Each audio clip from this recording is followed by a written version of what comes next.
नमस्कार, 20 मिनट 20 खबर में आपका बहुत बहुत स्वागत है। मैं हूं आपके साथ प्रियंका राय। अगले 20 मिनट में आपको हम 20 अहम खबरों से रूबरू कराने वाले हैं। तो चलिए शुरू करते हैं 20 मिनट में 20 खबरों का सिलसिला। जोधपुर में 2 दिनों से लगातार बरसात का दौर जारी है। कभी तेज तो कभी रिमझिम तो कभी मूसलाधार बरसात से पूरा जोधपुर लबालब हो गया है। भारी बारिश और जल जमाव को देखते हुए लगातार दूसरे दिन शहर और गांव के सभी स्कूल बंद करने के आदेश जिला प्रशासन ने दिए हैं। वहीं पानी के कारण बाजार भी बंद पड़े हैं।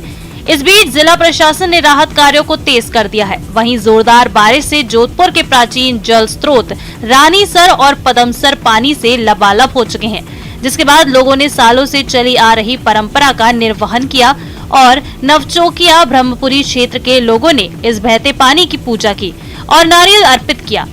बरसात के मद्देनजर जिला प्रशासन भी अलर्ट मोड पर है और जिला प्रशासन के साथ साथ नगर निगम के कर्मचारी लगातार मॉनिटरिंग कर रहे हैं। वहीं दोनों निगमों ने अलग अलग इलाकों का दौरा किया और राहत कार्यों का जायजा लिया। इस बीच कई समाजसेवी संस्थाएं भी आगे आई हैं, जिन्होंने बाढ़ पीड़ितों के बीच खाने के पैकेट बांटे। राजस्थान में इस साल बारिश से कई रिकॉर्ड टूट रहे हैं। राज्य के कई शहरों में पानी ने जमकर तबाही मचाई है। इसमें सन सिटी जोधपुर का नाम सबसे आगे है। यहाँ हुई बारिश ने 15 साल का रिकॉर्ड तोड़ दिया है। पानी से मची तबाही का अंदाजा इसी से लगाया जा सकता है कि हजारों लोग पानी के बीच में फंसे हैं। सिर्फ शहरी इलाके ही नहीं बल्कि पूरे जिले में बारिश आफत बनकर बरस रही है। बारिश के कारण जिले में नदी नाले उफान पर हैं, जिससे कई इलाकों का एक दूसरे से संपर्क कट गया है। इस बीच जोधपुर के लोहावट में कई लोगों की जान उस समय आफत में पड़ गई जब बाढ़ के पानी में एक बस जा फंसी। दरअसल सड़क पर पानी का तेज बहाव था, जिस बहाव के बीच में ड्राइवर ने बस उतार दी, लेकिन तेज बहाव के कारण बस असंतुलित हो गई और सड़क किनारे बने गड्ढे में फंस गई। बस में 30 यात्री सवार थे। बस के गड्ढे में फंसते ही चीख पुकार मच गई, जिसके बाद स्थानीय लोग मौके पर पहुंचे और सभी 30 यात्रियों को सुरक्षित बस से बाहर निकाला गया। गनीमत रही कि बस पानी में पलटी नहीं, वरना बड़ा हादसा हो सकता था। जालौर जिले में तेज बारिश के कारण सभी जगहों पर जल भराव की स्थिति पैदा हो गई है। प्रदेश में सर्वाधिक बारिश का आंकड़ा भी जालौर में दर्ज किया गया, जहां 24 घंटे में 215 mm बारिश हुई है, जिसके कारण जिले के सभी नदी नाले उफान पर चल रहे हैं। साथ ही छोटे बड़े सभी बांधों में पानी की आवक जारी है। तेज बारिश के कारण भीनमाल से सांचौर जाने वाली मुख्य सड़क का एक हिस्सा क्षतिग्रस्त हो गया है, जिसके बाद वाहनों को डाइवर्ट करने के लिए पुलिस लगानी पड़ी। इस भारी बारिश से बंद पड़े कुएं और बावड़ियों की सिराओं में भी इस बार पानी आने की संभावनाएं हैं। पिछले 2 दिन से हो रही बारिश के कारण जिले के 2 बांध, बिठन बांध और खेड़ा सुमेरगढ़ बांध में भी अच्छी पानी की आवक हुई है।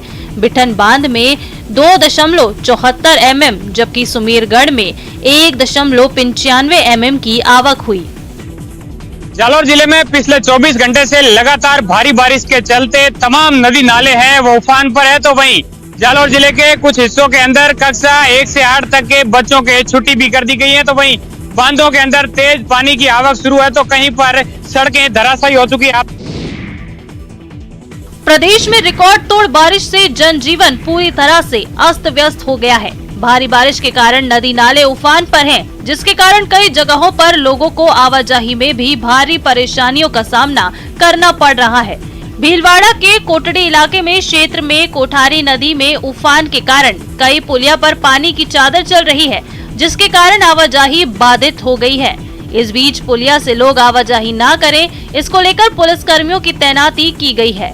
हालांकि 12 में ऐसी कोई व्यवस्था नहीं है और लोग जान जोखिम में डालकर पुलिया पार कर रहे हैं। यहाँ कामखेड़ा बालाजी के दर्शन के लिए यात्रियों का जत्था 2 फीट से अधिक भरे पानी के तेज बहाव में पुलिया पर से गुजर रहा है।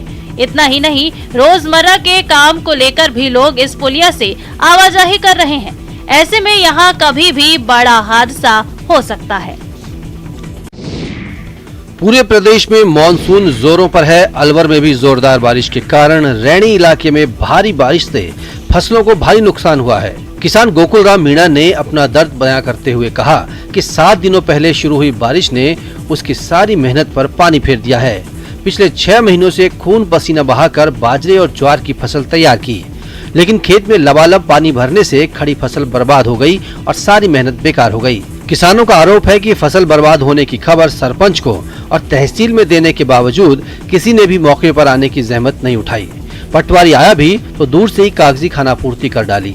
ऐसे में किसानों के लिए त्योहारों की रौनक भी अब फीकी पड़ती दिखाई देने लगी है। वृद्ध गोकुल राम ने बताया कि उसके बेटों की पहले ही मौत हो चुकी है। ये 18-20 बीघा बाजरा ज्वार था। ये ज्वार नष्ट हो गई। 7 दिन पहले बरसात हुई है, जब तक पानी नहीं निकल पा रहा है। जैसे भी से मतलब वो तोड़ दी। चारों मेर से मतलब है जो सरपंच खन गया है, वहाँ गया है तो कोई नहीं आए। प्रदेश में मॉनसून की जोरदार बारिश जारी है और कई इलाकों में बाढ़ के हालात भी बने हुए हैं। बूंदी जिले में भारी बारिश का दौर चल रहा है, जिससे नदी नालों में उफान है, साथ ही बांधों में भी पानी की आवक हो रही है। इस बीच बाढ़ के किसी भी हालात से निपटने के लिए एसडीआरएफ की टीम मुस्तैद नजर आ रही है। बाढ़ के हालात में किस तरह तेजी से लोगों तक पहुंचा जाए और राहत पहुंचाई जाए, इसको लेकर एसडीआरएफ की टीम ने नवल सागर झील में मॉक ड्रिल की और लोगों को आपदा प्रबंधन के गुर भी सिखाए। इस दौरान एसडीआरएफ के जवानों ने टापू पर फंसे लोगों को बोट की मदद से उनके पास पहुंचकर सकुशल बाहर निकालने, पानी में डूबे व्यक्ति को निकालने, डीप ड्राइव सहित कई ड्रिल की। हमारा ऑब्जेक्ट ये रहता है कि किस तरह से मानव जीवन जो है इस आपदा के अंतर्गत संकट में आया है, उसे हम बचा सके। तुरंत हमारी रेस्क्यू टीम जो है स्पॉट पे पहुंचती है और अपना जी जान लगा करके और जो भी विक्टिम है उनको बचाने का प्रयास कर। वैसे तो बारिश का मौसम शुरू होते ही टोंक जिले की सभी सड़कें बदहाल हो गई हैं, लेकिन बारिश के मौसम में पर्यटकों को लुभाने वाली बिसलपुर के सड़कों की हालत तो और खराब हो गई। सच्चाई तो ये है कि बिसलपुर जाने वाली सड़क पर पैदल चलना भी मुश्किल हो गया है। देवली से बिसलपुर जाने वाली करीब 20 किलोमीटर सड़क पूरी तरह से टूट चुकी है। यहाँ गड्ढे और गड्ढों में भरा पानी हादसों को न्योता दे रहा है। वाहन चालक पैदल चलने को मजबूर हैं। तस्वीरों के जरिए आप देख सकते हैं कि बिसलपुर बांध पहुंचने के लिए इस रास्ते का हाल कैसा है। करीब 20 किलोमीटर इस सड़क पर हर कदम मौत आपके सामने खड़ी नजर आएगी। दिन भर लोग इस सड़क पर हादसे का शिकार होते हैं। बारिश और सावन में प्रदेश भर से लोग बिसलपुर पहुंचते हैं। बांध पर प्राकृतिक छटा और अरावली की पहाड़ियों के बीच हरियाली के साथ गोकर्णेश्वर महादेव मंदिर में लोग मौसम का लुत्फ उठाने आते हैं, लेकिन इस सड़क से यहां पहुंचने वाले लोग सरकार और जिला प्रशासन को कोस रहे हैं। मॉनसून की बारिश के कारण देश के कई राज्यों में बाढ़ जैसे हालात हैं। तेलंगाना में भी बादल जमकर बरस रहे हैं, जिसके कारण कई शहरों में जल जमाव हो गया है। राजधानी हैदराबाद में भी मूसी नदी उफान पर है, जिसके कारण नदी पर बने 2 पुलों को अस्थायी तौर पर बंद कर दिया गया है। ट्रैफिक पुलिस ने मुसारामबाग सेतु और चदर घाट पुराने पुल को बंद कर दिया और पुल के दोनों ओर बैरिकेड्स लगा दिए हैं। भारी बारिश के कारण नदी का पानी पुलों के ऊपर से बहता हुआ दिखाई दिया। वहीं रिहायशी इलाके भी जलमग्न हो गए। ग्रेटर हैदराबाद नगर निगम ने प्रभावित लोगों को राहत शिविरों में शिफ्ट किया है। इस बीच साइबराबाद से एक दिल दहला देने वाला वीडियो भी सामने आया, जहां पानी भरे पुल पार करते हुए बाइक सवार गहरे पानी में जा फंसे। हालांकि वहां मौजूद एक पुलिस की टीम ने तत्परता दिखाते हुए बाइक सवार का रेस्क्यू किया, साथ ही गहरे पानी में जा गिरी बाइक को भी बाहर निकाला गया।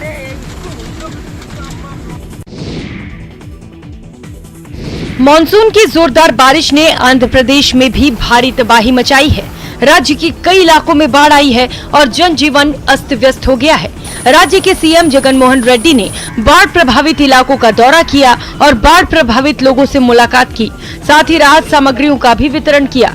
राज्य में भारी बारिश से नदी नाले उफान पर हैं और बड़ी आबादी बाढ़ से प्रभावित हुई है। राज्य के एलुरु जिले में बाढ़ से हालात खराब है और कई इलाकों में एक दूसरे से संपर्क कट चुका है। इस बीच एलुरु के कन्नापुरम में एक कार नहर से तेज बहाव की चपेट में आ गई। दरअसल यहां एक कार चालक उफनाई नहर के बहाव का अंदाजा नहीं लगा पाया और तेज बहाव वाली नहर को पार करने की कोशिश करने लगा। इस बीच उसकी कार का इंजन बंद हो गया, जिससे वो तेज बहाव की चपेट में आकर बह गया। हालांकि स्थानीय लोगों ने किसी तरह कार चालक को बचाया, लेकिन तेज बहाव में कार बह गई। सरकारी स्कूलों में पढ़ने वाले बच्चों को पोषाहार को लेकर बड़ी लापरवाही सामने आई। झुंझुनू के नवलगढ़ के एक स्कूल के पोषाहार में कीड़े मिले हैं। इसके बाद डीईओ प्रारंभिक मनोज ढाका ने संस्थान प्रधान और पोषाहार प्रभारी के खिलाफ कार्रवाई की है।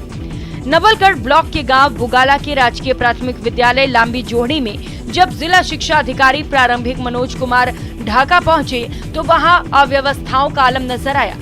पोषाहार निरीक्षण के दौरान जब डीईओ ने चावल स्टॉक देखा तो दंग रह गए। चावलों में बड़ी संख्या में मिली झल्लियां और कीड़ों को देख डीईओ मनोज कुमार ढाका ने संस्थान प्रधान और पोषाहार प्रभारी को जमकर लताड़ लगाई।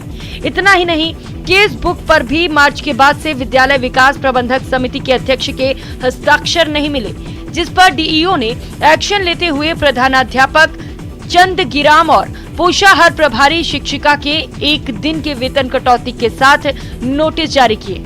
साथ ही उन्होंने शाला दर्पण पोर्टल रिकॉर्ड, बंद पड़े एबीएल किट, गरिमा पेटी लगाने की भी नसीहत दी। दौसा में पानी की गंभीर समस्या है और यहाँ पानी 7 दिन में एक बार आता है, लेकिन जब 7 दिन के इंतजार के बाद जो पानी आए वो भी गंदा और बदबूदार, तो क्या उन लोगों के साथ क्या बीतती होगी। दौसा के रोडवेज बस स्टैंड के आसपास के इलाके लोगों की नियति बन गई है।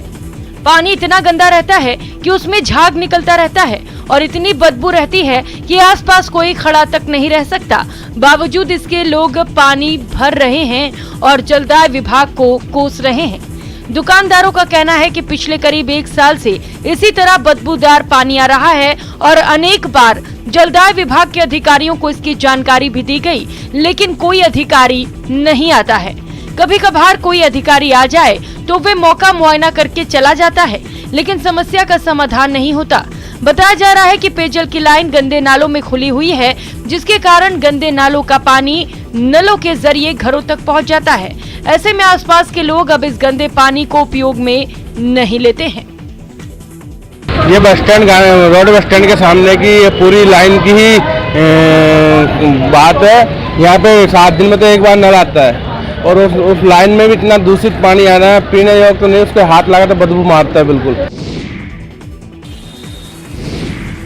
झालावाड़ के जिला एएलजी अस्पताल, जनाना अस्पताल तथा मेडिकल कॉलेज में कार्यरत सिक्योरिटी गार्ड्स ने अपनी पिछले 3 माह के बकाया वेतन भुगतान की मांग को लेकर कार्य का बहिष्कार कर दिया और हड़ताल पर उतर गए। सिक्योरिटी गार्ड्स की हड़ताल से जिला अस्पताल की व्यवस्थाएं भी चरमरा गयी। उन्होंने आरोप लगाया कि उन्हें पिछले 3 माह से वेतन नहीं मिला है। ऐसे में उनके लिए घर खर्चे चलाना भी मुश्किल हो गया है। गार्ड्स ने बताया कि ठेका कंपनी वेतन देने को लेकर रोज 1-2 दिन का बहाना बना रही है, लेकिन अभी तक वेतन नहीं दिया गया। ऐसे में उनके सामने कार्य बहिष्कार के अलावा कोई चारा नहीं रह गया है। सिक्योरिटी गार्ड्स ने अस्पताल सुपरिटेंडेंट संजय पोरवाल को ज्ञापन दिया और 3 महीने का वेतन जारी कराने की मांग की। वहीं अस्पताल अध्यक्ष संजय पोरवाल ने कहा कि ठेका कंपनी के खाते में राशि जमा करवा दी गई है और सिक्योरिटी गार्ड्स को जल्द ही वेतन रिलीज हो जाएगा। आगे से आगे तारीख से तारीख बढ़ाते जा रहे हैं और अभी तक भी हमारा लोगों का पेमेंट नहीं आया। कैसे खर्चा चलाएंगे, गरीब लोग हैं सब। राजसमंद जिले के राजकीय उच्च माध्यमिक विद्यालय सांगठ कला के हालात इतने बदतर हैं कि यहाँ के बच्चों का भविष्य संकट के साए में चल रहा है। यहाँ स्कूल के 5 क्लास वाला भवन कई साल पुराना है। इस कारण यहाँ शिक्षा हासिल करने वाले बच्चों का भविष्य ही संकट के साए में चल रहा है। 5 कमरों का भवन पुराना जर्जर अवस्था में है, इसीलिए जब भी लगातार तेज बारिश होती है तो तेज हवा के साथ बारिश का पानी बरामदे में आ जाता है। इसके बाद मजबूरन बच्चों की जल्दी छुट्टी करनी पड़ती है। ऐसे में इस स्कूल के हालात शर्मनाक बने हुए हैं, लेकिन प्रशासनिक तंत्र इसके प्रति जरा से भी गंभीर नहीं है। हालांकि स्कूल प्रशासन और पंचायत कई बार इसको लेकर अधिकारियों को अवगत करा चुका है। ऐसे में बच्चों का भविष्य क्या होगा, इसका अंदाजा सहज ही लगाया जा सकता है। पंचायत मुख्यालय पर जो स्कूल है वो 12वीं की स्कूल है अभी, जिसमें अभी तक बैठने की व्यवस्था नहीं है। 6-7 कमरे हैं वो पूरा जर्जर हो गए हैं, खिड़कियाँ टूट रही है। बाकी पहले 5वीं थी, फिर 10वीं हुई, 12वीं हुई, आज दिन तक जो डीएमएफटी से जो कमरे हुए वो 2 ही कमरे बने हैं। कोरोना की प्रिकॉशन डोज फ्री किए जाने के बाद भी राजस्थान में वैक्सीनेशन को लेकर उत्साह नहीं देखने को मिल रहा है।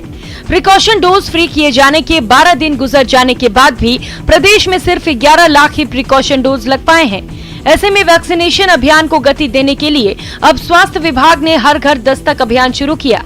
इम्यूनाइजेशन के project director doctor Raghuraj Singh ने बताया कि इस अभियान में घर घर जाकर वैक्सीनेशन की जानकारी जुटाने के साथ ही 10 से ज्यादा लोग होने पर वैक्सीनेशन कराया जा रहा है।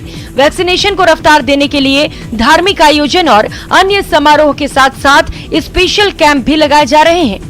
इम्यूनाइजेशन के प्रोजेक्ट डायरेक्टर के मुताबिक फ्री किए जाने से पहले प्रदेश में रोजाना करीब 30,000 डोज लगाए जा रहे थे, लेकिन अब प्रदेश में रोजाना करीब 1 लाख डोज लगाए जा रहे हैं। उन्होंने कहा कि 30 सितंबर तक आजादी के अमृत महोत्सव के तहत प्रिकॉशन डोज फ्री लगाए जाएंगे। कोई भी डोज अगर बकाया है तो उसका लगवाने की वहाँ पर व्यवस्था की जा रही है।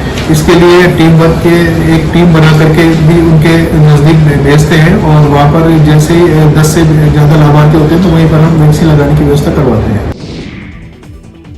डूंगरपुर जिले में मानसून की बारिश के साथ ही मौसमी बीमारियों ने भी जोर पकड़ लिया है। श्री हरिदेव जोशी जिला अस्पताल में इन दिनों मौसमी बीमारियों के रोगियों की संख्या बढ़ गई है। आंकड़ों के मुताबिक जिला अस्पताल के ओपीडी और आईपीडी में मरीजों की संख्या 35% तक बढ़ गई है। कुछ ऐसे ही हालात डूंगरपुर जिले के ग्रामीण क्षेत्रों के राजकीय अस्पतालों में भी है, जहां ओपीडी में मरीजों की लंबी लाइन लग रही है। मरीजों में सामान्य बुखार, उल्टी, दस्त और स्किन जैसी बीमारियां देखने को मिल रही हैं। बारिश होने से इन दिनों जिला अस्पताल के तमाम वार्ड खचाखच भरे हुए हैं। हालात ये हैं कि बच्चों के वार्ड में बेड तक कम पड़ गए हैं, जिसके कारण वार्ड में एक बेड पर 2-2 बच्चों को सुलाकर इलाज किया जा रहा है। मौसमी बीमारियों में विशेष रूप से दर्द निवारक दवाओं की कमी नहीं हो, इसके लिए अस्पताल प्रशासन ने बैठक कर सभी विभागों और वार्ड को आपस में कोऑर्डिनेशन करने के लिए पाबंद किया है। इधर स्वास्थ्य विभाग ने लोगों से घरों में बारिश का पानी एकत्रित नहीं होने देने, स्वच्छता रखने और पानी को उबालकर पीने की अपील की है। धौलपुर के राजाखेड़ा कस्बे से जयपुर के लिए बस संचालन में टाइमिंग का अभाव अब आम जन के लिए आफत बनता जा रहा है। इसके कारण जयपुर की यात्रा लोगों को खासी लंबी और महंगी नजर आ रही है। खास तौर से दिन प्रतिदिन जयपुर इलाज के लिए जाने वाले उच्च शिक्षण संस्थानों में अध्ययनरत छात्र और हाईकोर्ट जाने वालों के लिए खासा परेशानी भरा सफर बन रहा है।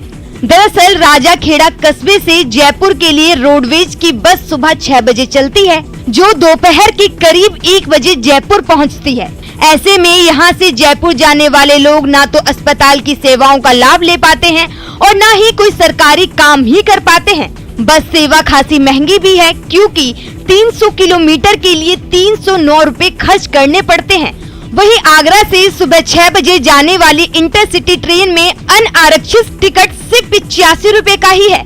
इतना ही नहीं, ट्रेन सुबह 9:30 बजे ही जयपुर पहुंचा देती है। ऐसे में राजाखेड़ा व्यापार मंडल सहित आम लोगों के लिए रोडवेज प्रशासन से सुबह 4:30 बजे बस का संचालन करने की मांग की है। ये जन नागरिक की समस्या है कि आप सभी लोग इस समस्या से अवगत कराएं प्रशासन को कि हमारी मजबूरियों को। यहाँ बस काफ़ी कम है, लोगों को बहुत परेशानी होती है और व्यापारियों की मांग भी है कि जयपुर हमारी पहुँच से दूर ना हो। प्रदेश में बिजली चोरी की घटनाएं और उसके खिलाफ कार्रवाई की खबरें आती रहती हैं, लेकिन झुंझुनू जिले के बुहाना इलाके के काकड़ा पावर हाउस ने एक नया रिकॉर्ड बनाया है। ये पावर हाउस प्रदेश का पहला और एकमात्र ऐसा मॉडल पावर हाउस बन गया है, जहां अब ना बिजली की चोरी होती है और ना ही किसी उपभोक्ता का कोई बिल बकाया है। पावर हाउस से जुड़े 5 फीटर के सभी गांव ड्रिपिंग मुक्त भी हो गए हैं। हरियाणा बॉर्डर से सटे होने और जिला मुख्यालय के करीब 100 किलोमीटर की दूरी होने के कारण विजिलेंस की टीम काकड़ा गांव में विद्युत चोरी रोकने में नाकाम साबित होती रही थी, जिसके बाद अजमेर डिस्कॉम ने आदर्श फीटर अभियान के जरिए बुहाना इलाके के काकड़ा पावर हाउस को मॉडल पावर हाउस बनाया, जहां शटडाउन और एलडी कट के अलावा बिजली गुल नहीं होती। ये सब संभव हो सका है बुहाना एईएन और उनके 25 कर्मचारियों की टीम के कारण, जिन्होंने दिन रात एक कर काकड़ा विद्युत पावर हाउस को गोद लेकर 3 महीनों में ये उपलब्धि हासिल की है।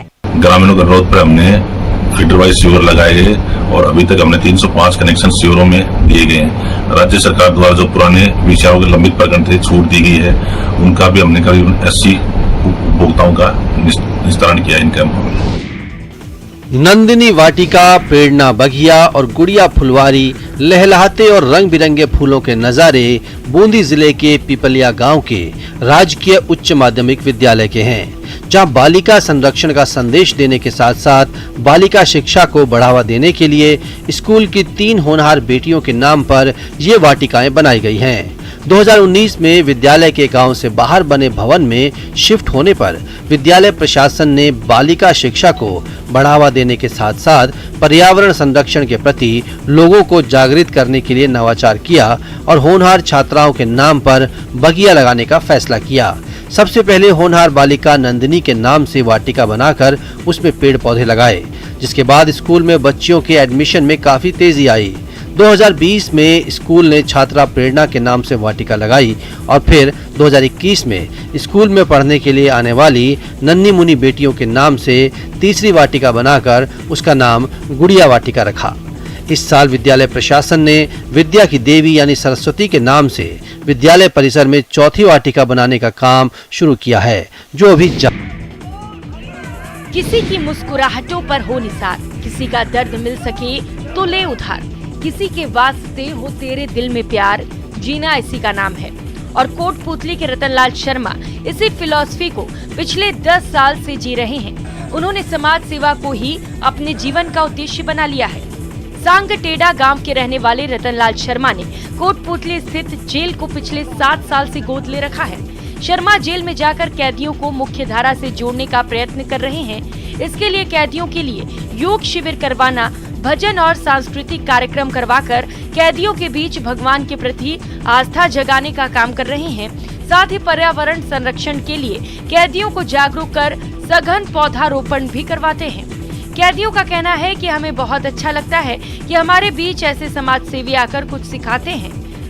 इनसे हमें बहुत प्रेरणा मिलती है। जेल की दीवारों पर पर्यावरण और महापुरुषों की पेंटिंग करवाने से मन में अच्छे विचार आते हैं।